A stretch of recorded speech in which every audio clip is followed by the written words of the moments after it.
नमस्कार मित्रमैत्रिणींनो. तर हे पहा, मी 100 रुपयाचे बोंबील आणलेले आहेत आणि त्या बोंबीलवर ही मांदेली फ्री मिळालेली आहे मला. ही पहा, ही मांदेली आहे. दिसते की नाही तुम्हाला? एक मिनिट दाखवते. मांदेली, हां, ही मांदेली सुरेखाने मला त्यावर फ्री दिलेली आहे. ती सुरेखा जरा जास्तच माझी लाडकी आहे. तिला म्हटलं ना, मला त्याच्यावर हे फ्री दे, ते फ्री दे, देते. मावशी करत असते, लाडकी आहे. चला तर मग आपण मित्रमैत्रिणींनो, चला आपण आता रेसिपीला सुरुवात करणार आहोत. तर सर्वात प्रथम हे जे बोंबील आहे त्याला मी 2-3 कोकमाचे पीस लावलेले आहेत, म्हणजे त्याचा रस काढून लावलेला आहे. मोस्ट ऑफ मी लिंबूच लावते बोंबीलला, पण यावेळी वाटलं थोडंसं की थोडं चेंज करावं, तर यावेळी मी कोकम लावलेला आहे मांदेली आणि बोंबीलला. चला तर मग मित्रमैत्रिणींनो, आपण आता रेसिपीला सुरुवात करणार आहोत. तर त्याकरिता मी हा आमचा घाटी मसाला आहे. यामध्ये गरम मसाला वगैरे सर्व काही असतं, कांदा लसूण वगैरे. आणि हा मी बारीक रवा घेतलेला आहे कोटिंगसाठी. आणि हे तांदळाचं पीठ आहे. तर याचं आपण कोटिंग करणार आहोत. तर सर्वात प्रथम मी हे सगळं मिक्स करून घेते. हे सगळं मिश्रण. करंगळी माझी दुखतेच आहे. तर मैत्रिणींनो, मी आता ना उजव्या हाताने करते. ऑलरेडी मी लेफ्टी आहे. उजव्या हातामध्ये माझ्या काही जीव नाही आहे. पण चला, आता खायचंच आहे म्हटल्यावर काय दुखलं काय खुपलं काय, करून तर खायलाच हवं, नाही का? आणि मासे म्हणजे माझा जीव की प्राण, तुम्हाला तर माहीतच आहे. असं तर हे मिश्रण मस्त छान असं आपण मिक्स करून घ्यायचं. रवा, तांदळाचं पीठ आहे आणि आमचा घाटी मसाला. हवं तर तुम्ही लाल तिखटही घालू शकता, मालवणी मसालाही घालू शकता. पण आमच्या घाटी मसाल्यामध्ये जरा टेस्ट वेगळीच लागते, खूपच छान लागते. म्हणून मी मोस्ट ऑफ घाटी मसालाच वापरते. आहे माझ्याकडे मालवणी मसालाही आहे.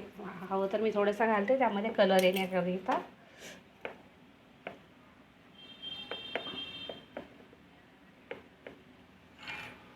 थोडा आपण मालवणी मसालाही घालूया, त्याने कलर छान येतो त्याला.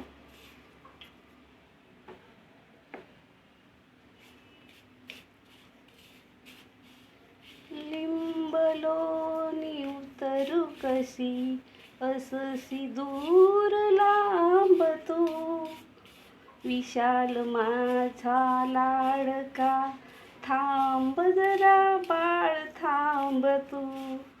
विशाल माझा आर्मीमध्ये होता, लहान वयात भरती झाला. माझा विशाल, माझा धनराज, इवन माझा भाऊ देखील म्हणतात लहान वयामध्येच भरती झाला. पण भाऊ थोडा कसा मस्तीखोर होता, टपोरी होता. पण विशाल बाळ माझं तसं, माझ्या वहिनीला 8 वर्षांनी झाला विशाल. त्याच्यामुळे जरा बाळाचे लाड जरा जास्तच झालेले आहेत.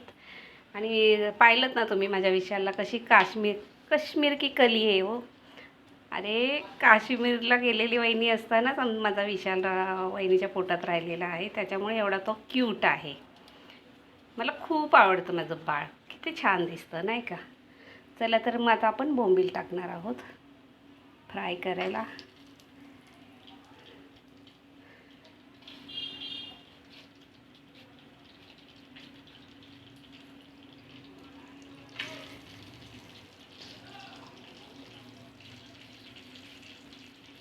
काय करायचं आहे, ते जीवन माणसाने आनंदात जगायचे.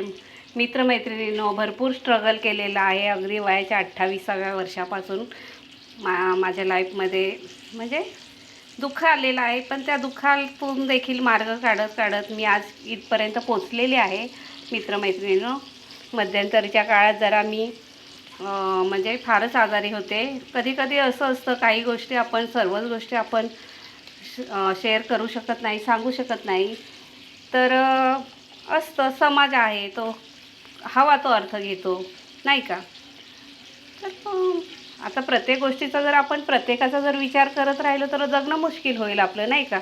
आज आपली 2 मुलं बाळं आहेत, त्यांच्याकरिता आपल्याला जगणं भाग आहे. आज आपला नवरा नाही, तर एवढं मी काय फार मोठं तीर मारलेलं नाही. अशा माझ्यासारख्या कितीतरी भगिनी आहेत, त्यांनीसुद्धा आयुष्यामध्ये खूप मोठा संघर्ष केलेला असेल. मला तरी म्हणजे मला सपोर्ट करायला माझे सासू सासरे होते, अगदी आईवडिलांसारखे. त्याच्यामुळे मला फारसं अवघड नाही, म्हणजे सुरुवातीचे 6 महिने मला फारच कठीण गेले, की म्हणजे कसं हसता खेळता संसार एकदम उद्ध्वस्त झाला आणि केवळ वैवाहिक आयुष्याला फक्त 7च वर्ष झाली होती. अजून पुढचं लाईफ जर मला म्हणजे खूप आनंदात जगायचं होतं. पण कुठे माणसाची सगळी स्वप्न जर पूर्ण झाली तर मग त्याला दुःखाचं महत्त्वही कळणार नाही, नाही का? तर तसं माझ्याही लाईफमध्ये झालं. चला, झाली आज मुलं मोठी झाली, सगळं काही झालं. आता म्हणजे पडले सर्व व्यापातून बाहेर. पण अजून एक आहे, अजून एक कर्तव्य पार पाडायचं आहे. मुलाचं लग्न आहे, आता मुलीचं लग्न झालेलं आहे, तिचा छान सुखाने संसार चाललेला आहे. अगदी जावई पण माझा, अगदी जावई कसा म्हणू मी, मुलगाच आहे तो माझा संदीप. पण आता एक राहिलेलं आहे म्हणजे अणूचं लग्न. आता अणूचं लग्न झालं की आपण म्हणतो तसं की आपण आता मुलाचं लग्न झालं की मी त्यातून रिकामी होईल. पण तसं नसतं. म्हणजे पुरुषाचं कसं असतं, पुरुष 58 वर्ष 60 वर्ष नोकरी करून सेवानिवृत्त होतो. पण स्त्री ही केव्हाच सेवानिवृत्त होत नाही मित्रमैत्रिणींनो. हे बघा, जरी ती ऑफिसातून वयाच्या 58व्या वर्षी किंवा 60व्या वर्षी जरी ती सेवानिवृत्त झाली तरी देखील तिचा घर असतं, संसार असतो. मग मुलाचं लग्न झालं, मग आता सून आहे घरामध्ये, मग तिला टाकून कसं जाणार? त्याच्यानंतर मग झालं वर्ष 2 वर्षांनी नातवंड येतं. आता मग त्याला ती एकटी कशी बघेल, नाही का? मुलगा जॉबला जातो, मग ती पण जॉबला जाते, मग ते घर सांभाळून नातवंडांना कशी बघेल वगैरे. मग ती आजी त्यांना सपोर्ट म्हणजे आपण त्यांना सपोर्ट करत असतो. तर असं आहे स्त्रीचं जीवन. म्हणजे स्त्री ही लाईफमधून कधीच सेवानिवृत्त किंवा रिटायर्ड होत नाही, असं आहे. तर आणि ती खरं सांगायचं म्हणजे ना, ती आनंदाने हे सगळं करत असते. ती जरी रिटायर्ड झाली तरी तिला ते म्हणजे आता रिटायर्ड झाली तर घरी बसते, तर आता वेळ कसा जाईल? तर असं काही नसतं. सून येते घरामध्ये मुलीच्या रूपाने, काही दिवसांनी नातवंड येतात, मग त्यामध्ये ती रमून जाते. मग नातवंडांना गार्डनमध्ये खेळायला घेऊन जा, त्याच्याशी लहान बना, त्याला गप्पा गोष्टी करा, त्याला गोष्टी सांगा. असं तिचं छान लाईफ चाललेलंच असतं. ती काही सेवानिवृत्त होतच नाही, रिटायर्ड होतच नाही. असं आहे स्त्रीचं जीवन. तर म्हणजे आणि कितीही म्हणजे कितीही दुःख आले, काही झाली तरी ती स्त्री ही वटवृक्षाप्रमाणे अशी ताठ मानेने जगत असते. अगदी एखादी स्त्री, आता म्हणजे मी काही स्वतःला फार मोठी नाही समजत, पण आता तुम्हाला मित्रमैत्रिणींना सांगायचं जर झालं ना, तर मी शून्यातून विश्व निर्माण केलेलं आहे.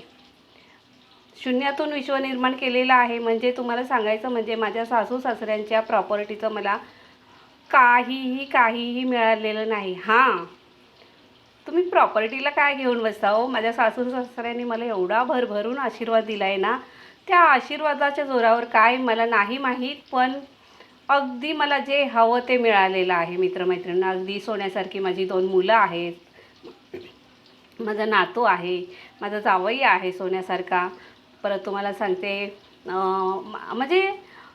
म्हणजे लहानपणापासून मी जशी वाढत गेले म्हणजे, आणि मी शेंडेफळ असल्यामुळे तुम्हाला तर माहीतच आहे माहेरी माझे केवढे लाड झालेले आहेत. तर जशी मी लग्न होऊन सासरी आली तशी माझे सासरी देखील लाड झालेले आहे. मित्रमैत्रिणींनो, तुम्हाला खोटं वाटेल, आजही दुधाचं पातेलं किंवा एखादी भाजी करपली तर ते पातेलं मला घासता येत नाही. कारण माहेरी मी कधी काम केलेलंच नाही. मला म्हणजे 4-4 वहिन्या होत्या. माझं लग्न झाल्यानंतर मग आबाचं लग्न झालं 2-3 वर्षाने. पण तेव्हा मला 4 वहिन्या होत्या. माझी जीजी होती, माझी आई होती. मी कशाला काम करते? फक्त कॉलेज करायचं, छान छान कपडे घालायची, कॉलेज करायचं, अभ्यास करायचं, मित्र मैत्रिणी, बस एवढंच माझं विश्व होतं. तर माहीत नव्हतं की लग्न झाल्यानंतर आपल्या लाईफमध्ये एवढा मोठा दुःखाचा डोंगर कोसळणार आहे. आणि म्हणतात ना, भातुकलीच्या खेळामधली राजा आणि राणी, अर्ध्यावरती डाव मोडीला अधुरी एक कहाणी, तसं माझ्या लाईफचं झालेलं आहे. असो, तेच पुन्हा काय त्याची पुनरावृत्ती करायची नाही का? तर लग्नाला जेमतेम 7 वर्ष झाली, पतीचे अपघाती निधन झाले, मी शून्यात गेले.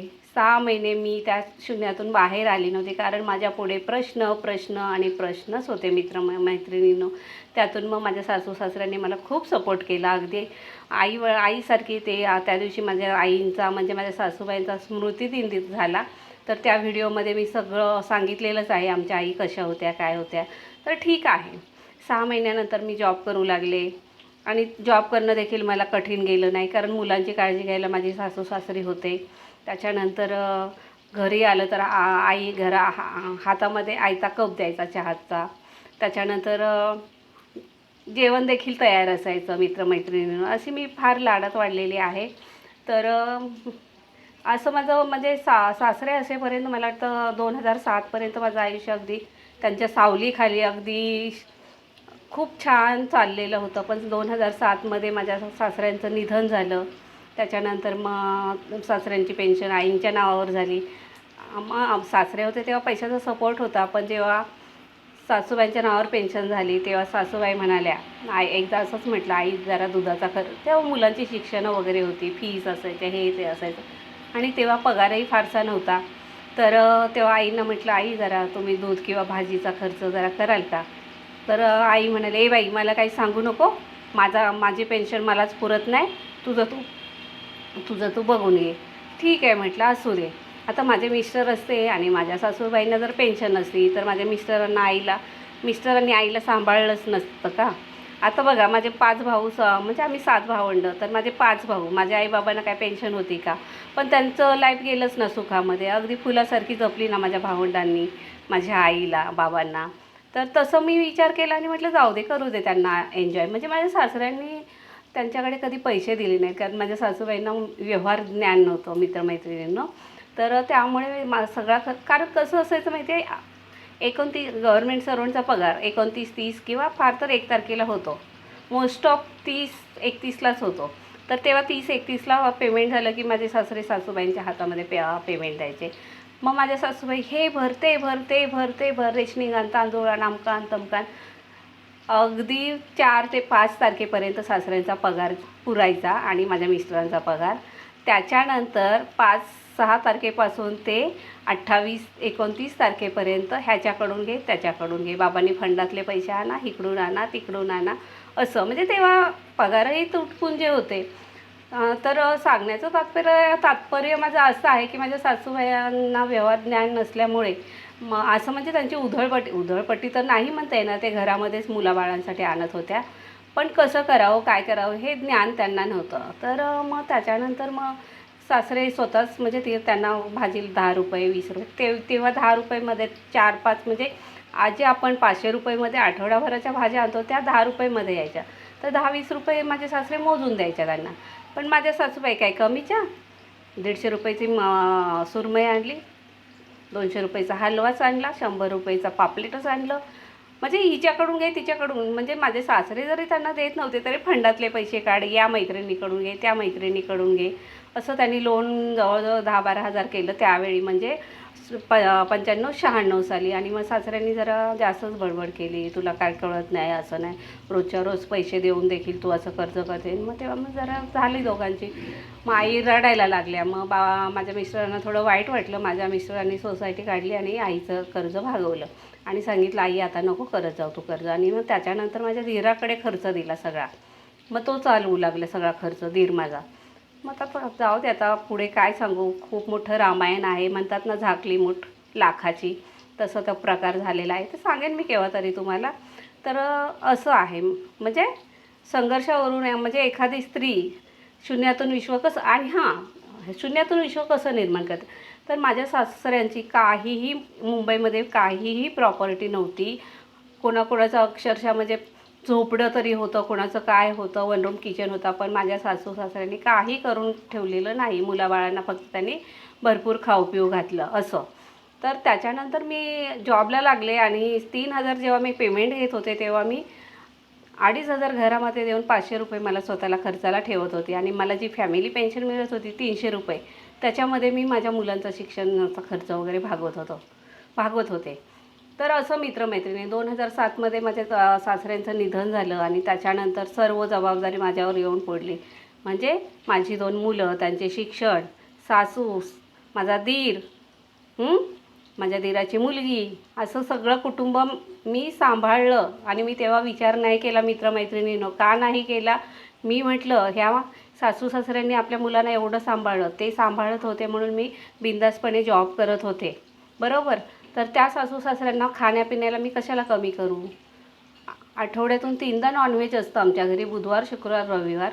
बुधवार शुक्रवार तेव्हा आईंना मी मासे आणायला 200 रुपये 500 रुपये द्यायचे, ठीक आहे. रविवारी 1.5 किलो मी बकऱ्याचं मटण आणायची, का तर कुणाला कमी नको पडायला. असं तुम्हाला सांगते मित्रमैत्रिणींनो, माझा दीर हायकोर्टामध्ये असिस्टंट होता, तर तो देखील 5 पैसे देखील देत नव्हता. तो कर्जबाजारी होता आणि आमच्या आई त्याला पैसे द्यायच्या. असं तर आईनं मी पुन्हा एकदा मागितले होते पैसे. म्हटलं खूपच ओढाताण होते, देता का.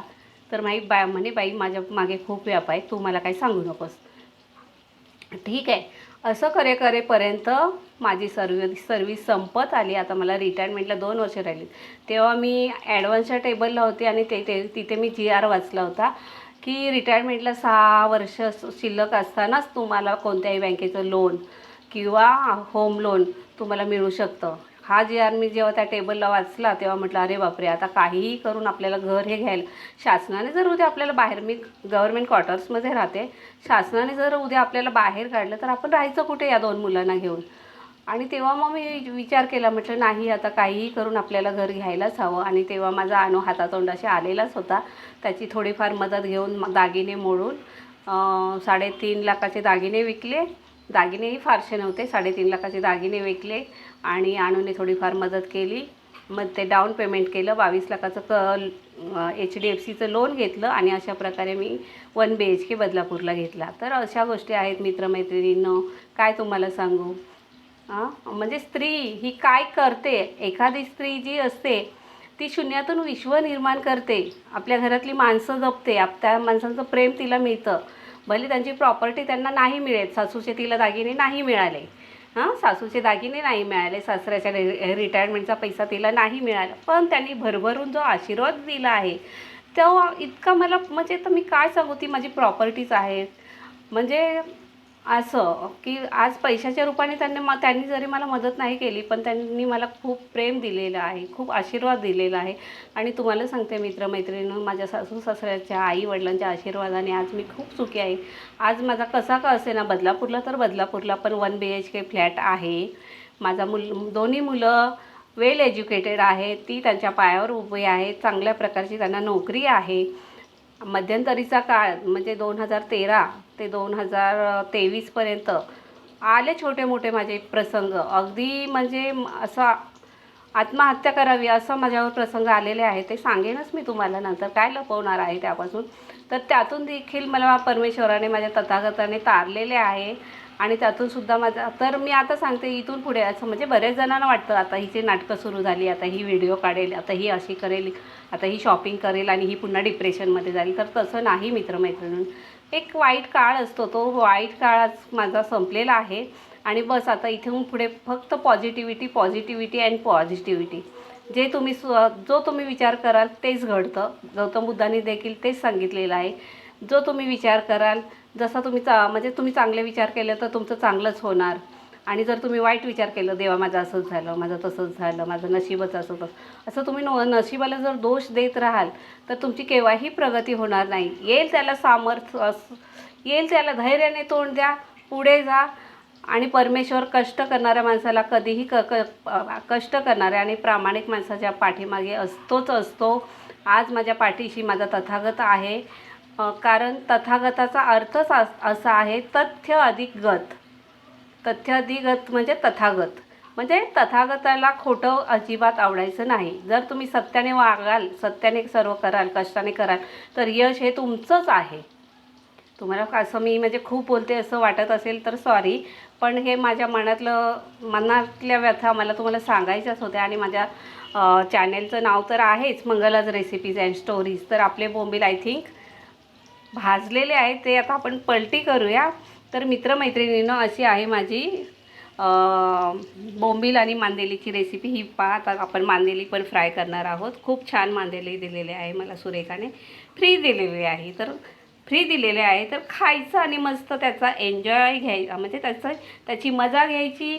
एन्जॉय करायचं. आता याच्यासोबत मी वाडा कोलम राईस करणार आहे आणि तो बोंबीलबरोबर अप्रतिम लागतो मित्रमैत्रिणींनो. चला तर मी आता आपला निरोप घेते. अशा प्रकारे आपले आता बोंबील तयार होणारच आहेत. तर कशी वाटली माझी रेसिपी आणि कशी वाटली माझी स्टोरी मित्रमैत्रिणींनो, जर माझी स्टोरी आणि रेसिपी तुम्हाला आवडत असेल तर नक्कीच लाईक करा, शेअर करा, सबस्क्राईब करा अँड बेल आयकॉनला प्रेस करा. धन्यवाद.